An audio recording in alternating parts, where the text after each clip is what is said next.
Сәлем достар, бүгін біз ең оңай жасалатын тортты үйренеміз. Тортқа керекті барлық қоспаны мен астына жазып қоятын боламын. Жұмыртқамызға қантымызды қосып, көпіргенше жақсылап миксерлейміз.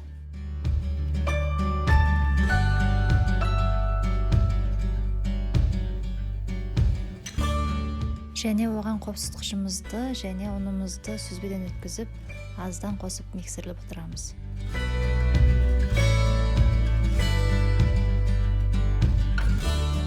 Және оған сгущенка қоссаңыздар болады.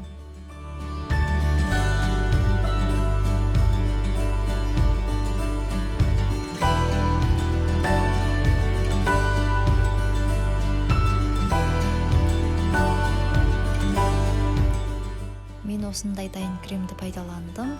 Оны миксерлесеңіз өзі қоюланады.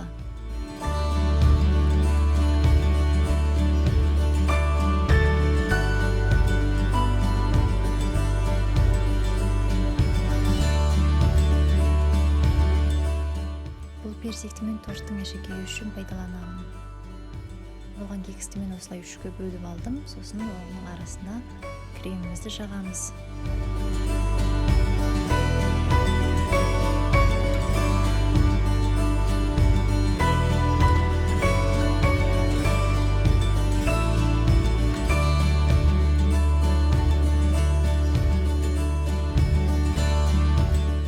Мінекей біздің тортымыз дайын болды. Мен осылай әшекей жасадым. Сіздер өздеріңіздің қалауларыңыз бойынша жасауларыңызға болады.